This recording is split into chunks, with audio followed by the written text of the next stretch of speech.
All good? Ready? Call the meeting to order. All rise for the Pledge of Allegiance. I pledge allegiance to the flag of the United States of America and to the republic for which it stands, one nation, under God, indivisible, with liberty and justice for all.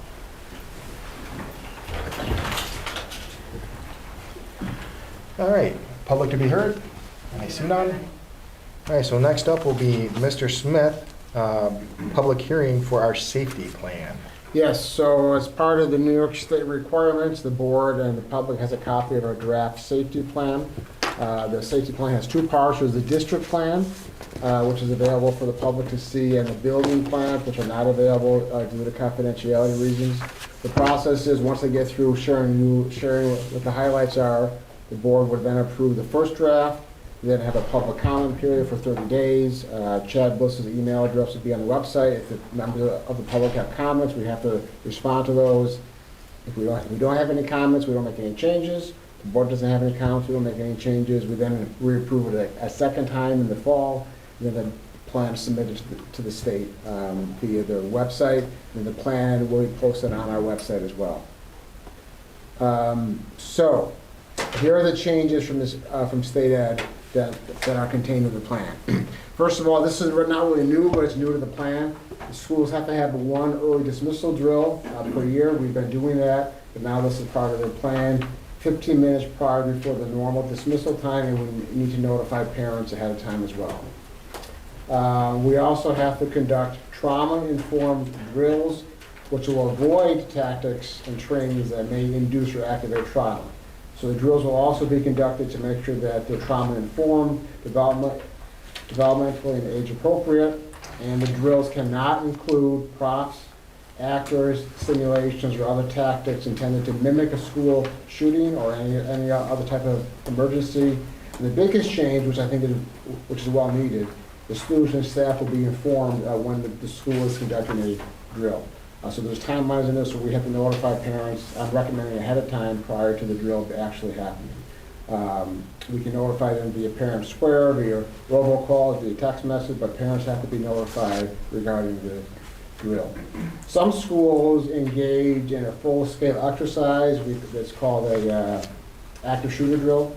If we were to engage in an active shooter drill, we need to get permission from parents for us to have done that. We have not done that here. I've seen it done in other districts, but if this district were interested in doing a full-scale drill in conjunction with local county emergency staff, we have to let families know, and they cannot occur when school activities are in session, such as athletics or other events. So those are the major changes. There were some changes made in the building plans. Those I can't speak about because they are confidential, but we have updated those plans those updates in the building plans. The entire plan itself is on the website. It's on board docs. It will be on the website later this week for public comment. And again, the timeline, we wait 30 days, have a open feedback time. The board will then approve the plan the second time in the fall with me then submitting to the state. So again, the major changes are the early dismissal drill, parent notification, trauma-informed drills, taking into mind that they need to be sensitive to that, and then getting written consent for families to have students participate in a full-scale exercise, commonly known as an active shooter drill. Any questions from the public or from the board? Okay, thank you. All right, seeing as though there's no questions, could I have a motion to close the public hearing? So moved. Could I have a second? Second. All in favor? Aye. Any opposed? Okay.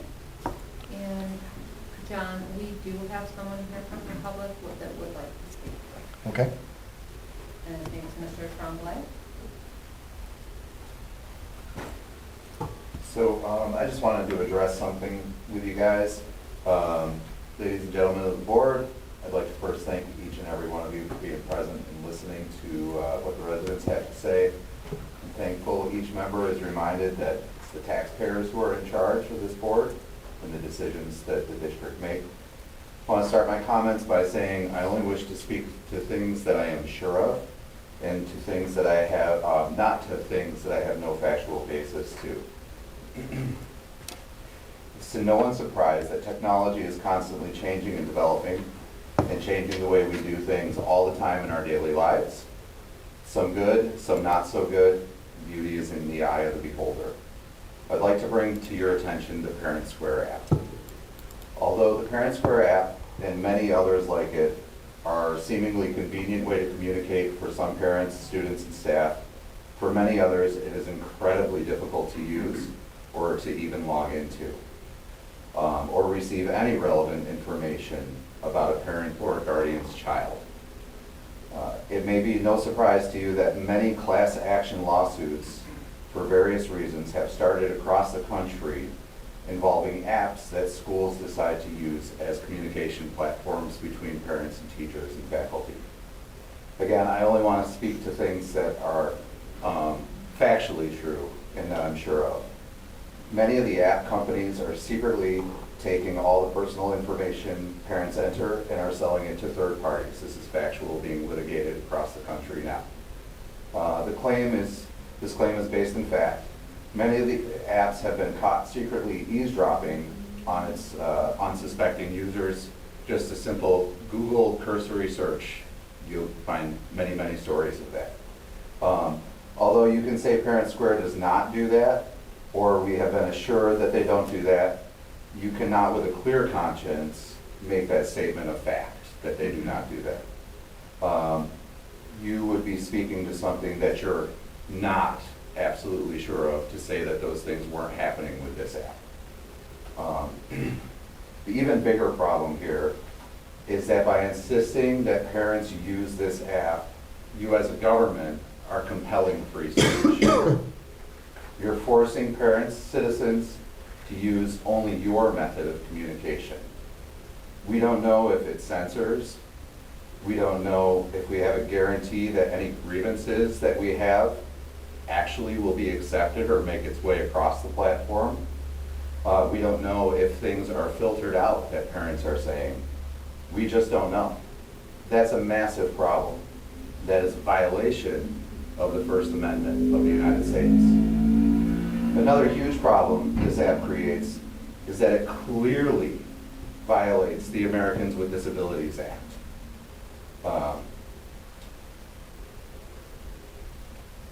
Only a demand by the district of this is how we're going to do things, or we'll do it your way. Like, if you guys are saying we have to use the Parent Square app to communicate with teachers in class and we don't really have another option, we haven't been given the option first to opt in, not to opt out, but to opt in, you can't do that. That's not America. That's not our country. That's called tyranny. What about disabled parents? What about the poor who can't afford a cell phone, who can't afford internet? What about people who are seriously challenged by technology or the ability to understand it? What about parents with learning disabilities? Is the school requiring parents to tell administrators that they have a disability in order to opt out of the app? Some pretty scary stuff, and some pretty serious stuff, and could end in massive lawsuits. It's not a matter of if, it really is a matter of when. Forcing this app on parents is also an absolute clear violation of the 14th Amendment. No state shall make or enforce any law which shall abridge the privileges or immunities of the citizens of the United States. You're operating under the authority of the state. You are abridging my privilege as a parent of freedom of speech to communicate the way I want to with staff, with faculty, with teachers. You don't have that power. If you want to force faculty to communicate a certain way, you can do that. You pay them. You can't apply your policies to the public as a whole. You can't do that. There's a reason no other government agency would dare attempt this. The lawsuit money in this is deep and rich. I personally have not been able to communicate with my student's teacher via this app since its existence in the district. My children's mother has had the same issues. I have spoken with many parents. They all have the same problem. We get logged out, we can't get logged back in, we don't get all the information, we get a flood of information. No one knows what's going on, and in my experience, when I have called the school directly and asked to speak with a teacher, I've been told, no, you're not allowed to speak to the teacher, we do everything through the app. When I have requested paper forms, no, sorry, it has to go through the app. Everything is on the app. This is unacceptable. Even members of the board, in an effort to show sympathy Sir? or empathy. Mr. Tremblay, Yeah, I'm not trying to do. I'm almost done. Okay, I was just gonna, because we're only supposed to give you 3 minutes. Oh, I got like 30 seconds. Beautiful. Thank you, sir. Even members of the board, in an effort to show sympathy or empathy, or has actually had difficulties with the app, has shared that they've struggled with the app as well. This needs to be dealt with right away. This needs to be an opportunity for every parent to decide how to communicate with the district. That option should not be in the app either. It should be assumed that all parents would like to communicate the traditional way and opt out of the app if they so choose. Y'all good, sir? All set. Thank Okay. you. Thank you very much, sir. Appreciate it.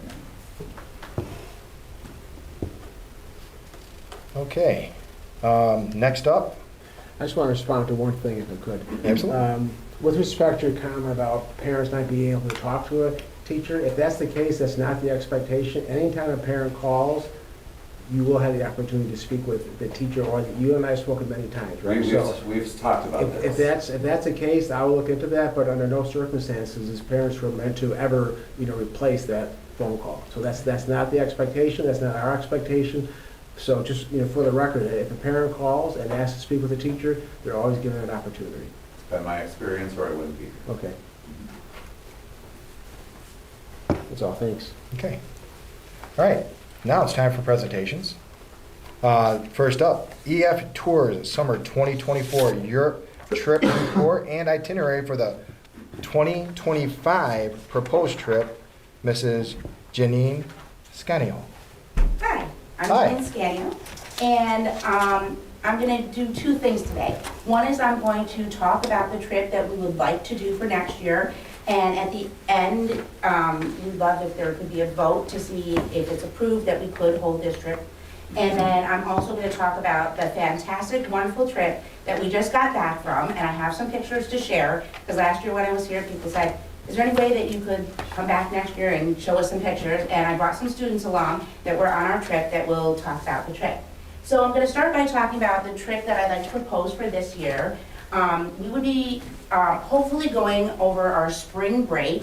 There's a possibility we could do it over summer again. This year we did it over summer. I actually prefer to do it during the school year because the kids are all in school and it's easier for me to communicate with them and any last minute thing. I was having to send out a lot of emails because I wasn't with the students right before the trip. But if we find out that a lot of students have conflicts and would rather do it in the summer, I'd like that flexibility as well. So this would be our trip, Europeans Mediterranean coast. The prices that are on here aren't exactly the right prices right now because this is set up for January 2025 instead of over spring break. And the person, my EF contact was Tim Graham, and someone new just took over for him on Friday. So we will get it updated once we get it approved, but for now I thought let's get approval on it first.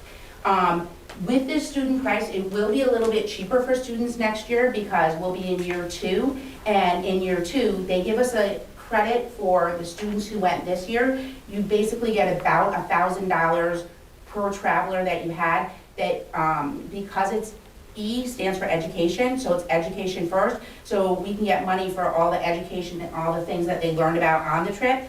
And then they would take that amount and subtract it from the total. So everyone will be paying a little bit less for the next one. So where this trip would go, the desktop is from, oh, Okay, I think I missed my map. Oop. Think I'm hitting too many buttons, there we go. Okay, so we would fly into Milan, which is in Italy, and then we would travel down to the Mediterranean coast called Cinque Terre. We would spend 2 days there and then drive on to Monaco, which if you know about car racing, that's where they have a big car race there. We'd be in Monte Carlo, richest country in the world. And then we would go on to the French Riviera, we'd be in Nice, and we'd spend 2 days there, and then we'd travel through the countryside of France and into Spain, and we would end up in Barcelona, Spain for 3 days before flying back. So I have a couple pictures just to give you guys an idea. This is our itinerary of what we would be doing. This is a picture of Cinque Terre. A lot of people have this as their screensaver. It comes on a lot of computers. So beautiful, all these painted houses right on the Mediterranean coast. So that would be the first place that we'd be staying for 2 nights. Then we would travel on to Monaco. Capital of Monaco is Monte Carlo. And then to the French Riviera. And then we would end in Barcelona, Spain. So this would give students the opportunity to be in 4 different countries, much like the trip we did this year where we were in 3 countries. Because for many students, this might be their only chance to go to Europe, and now they have 4 different countries that they've been able to visit with different languages and different cultures in those different places. So this is some photos from our trip this year. This year we went to Budapest, which is in Hungary, Vienna, which is in Austria, and Prague, which is in the Czech Republic. And so we had a video crew that traveled the whole time with us and took pictures and made videos. And when all of the professional photos are out and the professional videos are done, we will share them with all of you. So now these are just my pictures, which really aren't that great, and I had to kind of crop them to make them fit. So these aren't going to be high quality pictures, but we will get those to you as soon as we can. So here we are on our trip, and here are 2 of our travelers, Jake and Ava, who were nice enough to come with us. And in a minute, they'll tell you a lot about our trip. So here's just a group of us on the airplane. This is the castle that's in Prague. I'm not going to tell you about each different picture. I'll just kind of go through them and show you different pictures of our students on the trip. The other teacher that went with me was Molly George, one of the English teachers here. And this is Budapest, is 2 different towns, Buda and Pest, and they merged together. So this is on the Buda side looking over at the Pest side. And this is the video crew that came along with us. So I see the kids over there smiling, remembering our great video crew that we had. So they interviewed the kids, they talked about different things, and it was a really great experience. Here we are in the background, you can see Budapest. Here's one night at dinner. All of the, these are just the guys from the trip that were all eating around the table. Here we are in front of one of the castles in Vienna. And I think that's our last picture, so I kind of tried to shorten it down. So if I could please have Ava Anderson and Jake Phillips come up. They're going to tell you a little bit about their experience on the trip and how they liked it. So why don't you guys tell us, what was your favorite thing on the trip? My favorite part was experiencing it with like a group of 12 kids all around your age, and you get to meet people from different schools. And so on top of like you're experiencing 3 new countries and cultures, you get to experience it with people your own age. It was just very cool. My favorite part is you kind of like get to know people you didn't know at all. Like Mies, Hassan, and all of them. I barely talked to them beforehand. And like now, we get on Fortnite every night. We're on squads, we're getting dubs together. It's like we bonded more than you would think, just being in the middle of Europe together, running around the streets doing whatever. That's my favorite part. And I told the kids too, I said, even if you're not friends with everybody that's going on the trip, by the time you come home, you will be. Because it's like a great bonding process. So which activity or which thing on the trip did you like best, Ava? I liked the second day in Budapest because we all weren't jet lagged anymore. And we were like, we had just met the video crew and we went to the bathhouse, and that was like an experience none of us had ever had. It was like, they had 3 different baths, and they basically were like hot tubs, and then they had like saunas and just like all these different things, and you were just in there, and it was just very, very cool. That was probably my favorite part. How about you, Jake? My favorite part was trash ball. So in the hotel, we'd set up a little trash can, and we'd get like a sock and put like wet stuff in it. It sounds weird, but like just get it so that it was like a ball, and we would just play 2-on-2 basketball in our hotel. and just for like an hour, just play basketball the entire night. So Jay, did you have a favorite part of the trip that you like, a favorite country, a favorite city? You could do that in America. That's a great story. Is there another part? I guess the church, I forgot what it was. Matthias Church, Yeah, it that was was beautiful, Just yeah. walking up, like, so many artifacts of like the old church stuff, like, that was my favorite part. That was cool. So I think I have two favorite things. One was the Budapest baths that Ava talked about. And that day, all the kids, they have like baths that are indoor and outdoor. And they're like swimming pools that are out there. And there was this one part where it's like a circle and it spins around. And the kids were running around it. And I'm in there running around with them and Mrs. George. And we had this whole line going. And there was one boy on the trip that didn't know everybody as well. He was a little quiet, Misael Flores. And so he was like, do you know where all the kids? I'm like, yeah, we're gonna go over to the other pool, we'll find the kids. So then they're like, hey, it's a Mies party. And then all of the kids, even from the other schools, people that were just from Budapest, were all screaming his name, and he had the biggest smile on his face. He was so excited. And so after a while, Mrs. George and I got out of the thing, and we just watched the kids. And I'm like, this is what the trip is about. This is these kids experiencing something they would never experience otherwise, and they were just having so much fun doing that. And so I absolutely love that part of the trip. I think I said I had a second thing and forgot what it was, because there were so many things that I loved on the trip. It really was great trying food from different countries. 3 different countries, 3 different languages, ended up being 3 different currencies. Even though they're all part of the EU, they ended up having 3 different kinds of currency as well. So it was kind of neat. I know one of the other students told me his favorite thing was just people watching. Just to look and see all the people and see, like, even though they live in a different country and they have a different language, they're still just like me. And it was kind of neat for them to see like a global perspective that like people are the same no matter where you go. And that's just something that you can't teach in a classroom, that they can learn a lot of facts in the classroom, like some of the things we learned, they were giving us a lot of the history of the Austro-Hungarian Empire and all of that, but you can learn that, but when you're actually there experiencing it, it's just something else. So I would love to be able to do another trip next year where the kids can learn just as much and have these great experiences and do all the same things, so. Did you go on any tours? Yeah, we went on a lot of tours. So you have a tour director that is with you for the whole trip, and then you have local guides that take you on tours of, like when we were at the castle, we had a tour of that. A lot of the tours are actually like 4 hours long, and some of them you're walking through things, and some, like when we were in Prague, it was like a 4-hour tour, and we were walking the whole time and going to different parts and experiencing different things. So every city we had a different tour guide that would show us the local things in that area. Yeah. Other questions? Because it sounded like fun, but it is an educational tour.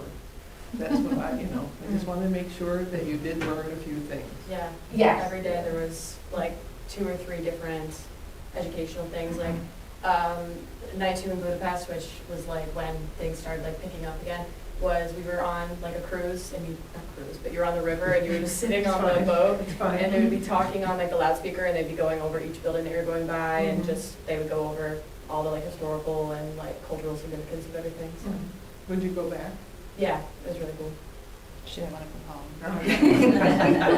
I just remembered my second thing that I love is that just like in London, you know how they have the guards and they have to be very still and not smile and not talk? Well, they had the same thing there. And so there was one day, and it was very hot, and it started raining. And we actually were a little bit grateful for the rain after a while because it really cooled us down.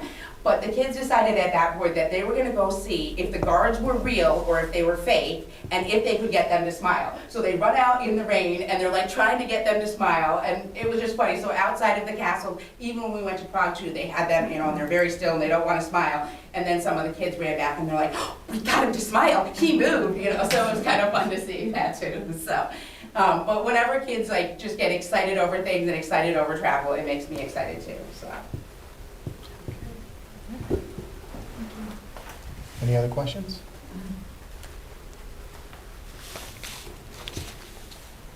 Okay.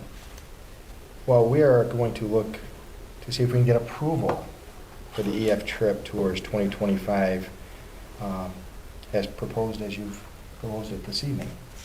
Could I get a motion, please? So moved. Ms. Benedict, can I get a second? Second. Ms. Anderson? All in favor? Aye. Any opposed? Okay. You're good to start planning. All right, nice job, thank you. Good, yeah, thanks. And when we get all the pictures and videos, we'll make sure to share them, because Please they're do. gonna be great, really great videos. Much better than these ones that I took, so, yeah.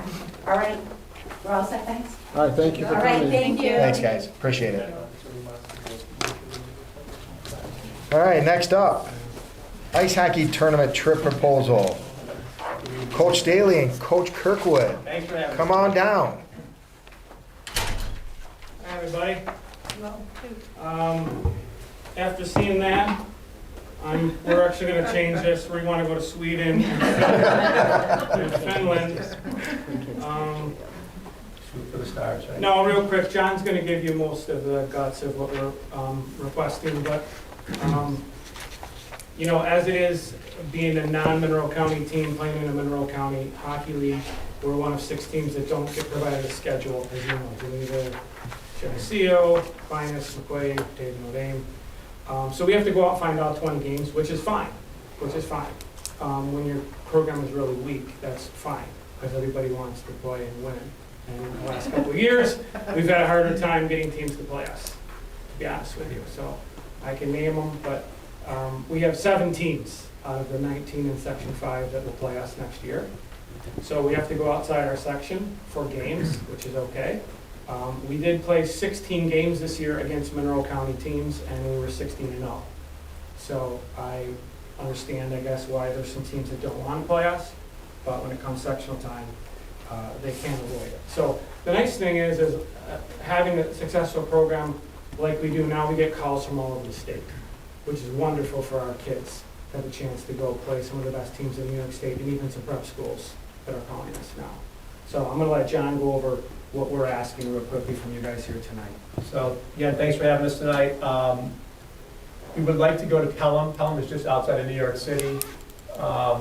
They approached Mark with an opportunity. He said we'd love to bring that back to our board if it's a possibility. That would be December 28th and 29th. We're on vacation at that time. We would leave on the 27th. And as we mentioned on there, what we've done the last few years is we travel youth hockey style, where the parents take their own child, their own athlete with them. We're responsible for the athlete while they're participating in athletics, and then in the evening and so forth, they're with their parents. And that's been a good model for us for a lot of reasons, and we're hopeful that it'll continue on. So the Pelham tournament would provide us with 2 games. It's actually a showcase. There's 8 teams that were invited, 4 prep teams and 4 high school teams. And what they're doing is they're setting up each team plays 1 high school team, 1 prep team. We wanted Pelham because they're ranked in the top 5 like we were. And then they gave us Island of Prep as the other game. So it's not a tournament, it's a high school showcase. So just 2 games. New Hartford is not an overnight trip. I did want to share that. Mark and I want to share that. It was on our schedule. That was a school that we had a really good relationship with in the earlier part of 2000, 2004, 2005. They would come and play in our tournament quite a bit. We're working hard to get our tournament properly situated, and we wanted to try to reestablish a relationship with them. And I said, we'd be willing to travel, if possible, to you to rekindle that relationship. That would not be an overnight trip. We would drive to New Hartford on a Friday, and we'll come home. But I wanted to, it's a little bit further than we normally travel, so I wanted to make sure we share that. Busing would be required for that, as I mentioned. And then the other opportunity would be our last 2 games of the season on the last weekend of the regular season, and that would be February 14th and 15th. That would be at Salmon River, and that's another relationship that was established quite a long time ago. The coaching staff has changed, but we reached back out to them as an opportunity to see if they would be able to utilize a few games or help us with a few games, and they were actually able to do that. They wanted to try to revamp that and get that back in place again as well. So that would be Salmon River the 14th and 15th, and I believe we're also on vacation at that time for our Right, that is a tournament. Salmon River hosts a tournament. The other 2 teams are Clarence High School, which is a Class A team out of Buffalo, and Beekmantown. All of those teams were ranked in the top 10 in New York State, as was New Hartford, as was Pelham, and then Island Prep participates in the prep division. So, this significantly ups our schedule. We went 18-2 last year, which we're very proud of. But as coaches, I don't like going 18-2. I think 13-7 is a good record because the kids lose a little bit, they learn a little bit more when they lose.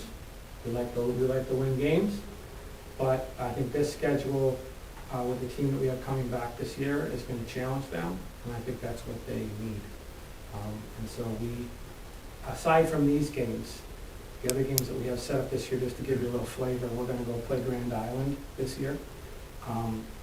We are going to play Frontier's coming to play us out of Section 6. We also have St. Mary's. It's coming to our Christmas tournament. We're playing St. Francis this year. St. Francis is Fed team out of Buffalo. Very, very good team. And we kept our 2 games with McQuaid, our 2 games with Aquinas. Obviously, Victor will play us. Pittsburgh played us last year. They won't play us this year. Both Webster teams, thankfully, are playing us, Webster Schrader and Webster Thomas. 1 game with Geneva. We're not playing Geneseo this year. So, challenging schedule, but necessity for us at this point to travel a little bit more. This isn't a forever thing, I don't believe, because things ebb and flow as talent comes in, and there may be years that we play more games local. But for right now, we're finding that this is the best model to challenge our student athletes and travel in the same fashion we have the last 2 years, which, knock on wood, we've had no problems with the kids traveling with their families. We think that's the best. They're used to traveling with their families for youth hockey anyway. But when they're in the hotel, they're with their parents. We don't allow 3 kids in a room together, 2 kids in a room together. You're with your mom and dad, and the lights are out at midnight, and that's how it goes. So we're here today looking for approval. This would finish our schedule. This would make us a full 20-game schedule at this point. So we're hopeful that we have your support. Quick question for you. You guys have already talked to the parents and have their blessing for the travel and everything for this, right? Yeah, they're excited about it, actually. Good. And we have a fantastic senior class between the 2 schools. We have 10, 13, 12, 10? It's a lot. we have 11, I believe, 11 seniors this year, 10 or 11 seniors this year, so we expect to be pretty competitive again. So, yeah, I mean, we normally take 1 trip for sure. But then we got into the season, and I was calling Churchville, and I was calling, Gates and Victor and Hilton and all these schools, and it's like, no. And it's like, okay, we've got to go. And so we had all these offers from around the state to come look at. Plattsburgh asked us to come up, Oswego, Baldwin Islands asked us to come up, and we were able to sort of pick what we thought was going to be the best challenge for us. But to answer your question in a very long-winded way, which I apologize, yes, they know about it. Okay. We've had 2 parent meetings already. Good. And they're on board. We haven't had a situation in the past where parents haven't gone. So that's been a good thing. Hockey parents have been doing this long enough. They know what it's all about. Yeah, unfortunately. And like in our program right now, there's 38 players coming in, or not coming in, but we'll be in a program next year, our varsity and JV program. And out of those 38 kids, 27 of them play their youth hockey someplace other than Asia. So not only do these parents travel, they drive for practice, every night, sometimes 3 nights a week in Buffalo or Rochester. So, yeah, they're used to it, but it's a necessity, I guess, at this point. You shared some of the highlights of the season at our Ensemble. I'd like to share it too, just really quickly. We don't have to even, Yeah, just quick.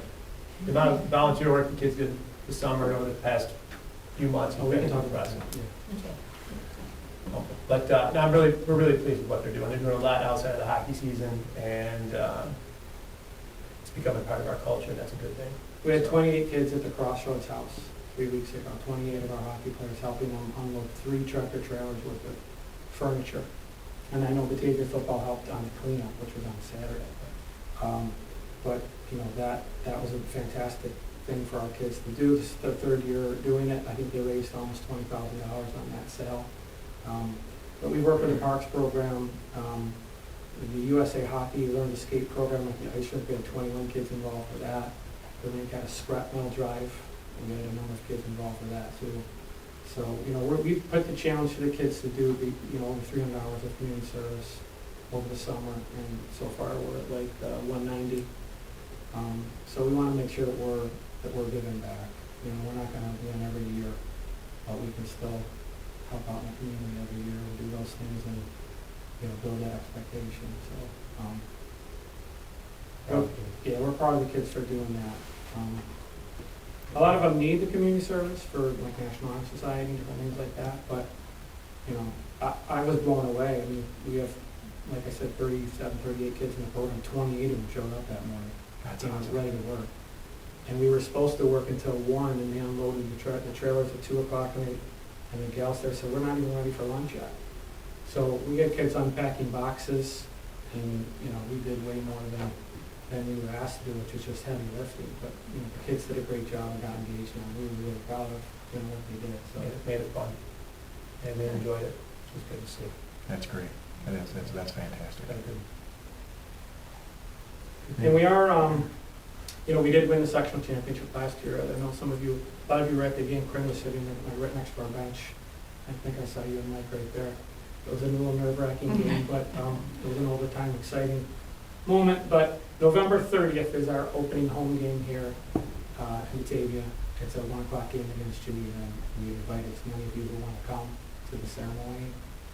You guys largely made this happen 3 years ago. I didn't know that we were going to hang a banner within 3 years. We thought maybe 5. But it's been a pretty cool thing. So thank you again for that. Any other questions? Okay. Coaches, thank you very much. Thank you. All right.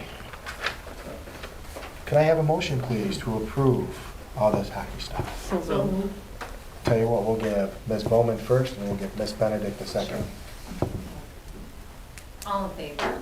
Aye. Any opposed? Okay, you're all set, guys. Thank you. Gentlemen, have a great season. We'll see you on the 30th. Thank you guys for your support.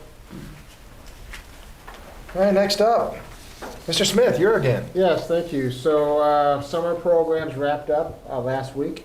We had a tour, Molly and I toured with Alice and Benedict a few weeks ago. We saw all the programs in all the schools. Last week, the 21st Century program had an open house that we attended, and we saw some great examples of some student work. And Alice, anything else you want to add to that? Those comments? No, I just find it that the kids consider it more of a summer camp than a summer school. Which is good, yeah. Which is a, nice thing, and all of the kids looked happy to be there, Yeah. which is always nice to see. So that wrapped up last week. We had our leadership retreat last week in Ellicottville. I had a really good guest speaker who spoke on grading and assessment practices and challenging us as to how to think about that and adjust our practices based on current research. We also, on the third day, had our coach there from our professional learning communities project from Wisconsin, was on site with us. That project continues to be received very well, to the point that next week we're going to have many teachers. How many are going all together this week? About 36 staff members going to a 3-day conference next week in Rochester on the same initiative. We're beginning year 2 of the professional learning communities project. The training has been ongoing. We've been very happy with our on-site coach. So we're in year 2. We're going to be looking at assessment practices again. Anything else to add to that, Molly? Conference next week. From every school. So we have teams going from every school. National representation, and the admins are going as well. That's in Rochester next week. Tricia and I and Molly have been working on new teacher orientation, new staff orientation. We're going to have part of it again this year in the Holland Land Office, with a tour of Batavia afterwards for our new employees. Last week, John and I had a call with our facilitators for the retreat, for the board retreat in September. We were able to incorporate some of your feedback in that, and that's going to happen next month. Fall practices begin in a couple weeks, and pleased to announce that we're just notified that the New York State Public High School Athletic Association has recognized Batavia as one of their schools of excellence based on academics. So in order to qualify for that, 75% of a school's varsity teams must qualify and receive the Scholar Athlete Team Award. So we're working on a press release on that, but our schools are, we're considered a school of excellence based on our academics and the number of kids, the number of students that performed well in receiving the Scholar Athlete Team Award. So we're very proud of that as well. So congratulations to our students, to our coaches, and our athletic teams on this award. And we'll have something on that shortly. So, Cool. any questions? Okay. That's Thank you. awesome. Thank you for that report. All right, next, consent grouping. Consent grouping of items F through M. Let's see here. Could I get a motion? So moved. Ms. Bennett, could I get a second? Second. Ms. Anderson? All in favor? Aye. Any opposed? Let's pause for a second. Just as a, if a moment of pause, I want to introduce Wendy Valone, who we just approved. Wendy's are going to be our Director of Educational Technology. She comes to us with several years of experience at Cal Mom. We're excited to have her, so I'd like to welcome Wendy to the district, give her an opportunity just to say a few words if you'd like, Wendy. Yep, thank you. I just want to say I'm very excited about starting my new job. I believe my first start date will be September 12th. I'll be finishing up at Caledonia on the 11th. I'm right over here, and I'm really excited about this opportunity, and I do hopefully can help out with a lot of different areas that we're trying to achieve. I know we're talking about updating the website, we've got a lot of projects going on, and I'm really excited about digging into those. Yeah, Welcome aboard, Wendy. thank you. Welcome to Batavia. We're Thank glad to you. have you. All right. Next up, new business. Resolution for non-paid coaching candidates to be reimbursed course expenses and initial fingerprinting fees over a 2-year period for obtaining their professional coaching certification. Any questions on that? So the background on this, we've had a number of non-paid coaches who need to be certified, and we recognize there's a shortage of quality coaches, so we want to work with our coaches to get them certified, but they are volunteers, they're not getting paid for. So it's not uncommon for districts to offer some type of reimbursement if they're going to commit to X number of years. This also will help us build our coaching pool down the road as well. So it accomplishes a couple of things. It helps our volunteer coaches receive some of that, get their certification. They have to take a couple courses, CPR, first aid, AED, fingerprinting, and then it also helps us build our coaching pool for possible future coaches who might be paid. So pleased to recommend that for your approval. How many of these non-coaching positions or people are there approximately? And it probably changes every year, but. Yeah, probably like 13 to I was gonna say about a 15. dozen. Yeah, Okay. yeah. There's not a lot. Yeah. There's also what helped, the other point, that John Riegel working with this as well, it also would help us vet some coaches to make sure we have coaches who are serious about it too. They just don't want to be on the sideline. They want to offer something to the team and not just be a parent watching the kids play, but offer some insight and skills. So Okay. we have about a dozen or so, I'd have to estimate. Okay. Any other questions? No? All right. Could I have a motion, please? So moved. Ms. Anderson, could I have a second? Second. Ms. Benedict? All in favor? Aye. Any opposed? All right, then we got other reports, and those are for the curriculum operations business. Those are all online, so please take a look at those. Now, do any board members have any comments or anything they want to discuss right now? No? Nothing? Okay. Only thing I'm going to say is the Batavia Bulldogs open up this weekend at Vandetta Stadium. 4 games. Already. 4 games. Early, yeah. 10, 12, 2, and 4. So if you can make it out there, please do. We will not be going into executive session tonight. So we are going to adjourn the meeting at this time. I just need a motion for that, please. So moved. Ms. Benedict first, and was that Ms. Anderson second? Or was that Second. Ms. Bowman second? All in favor? Aye. Any opposed?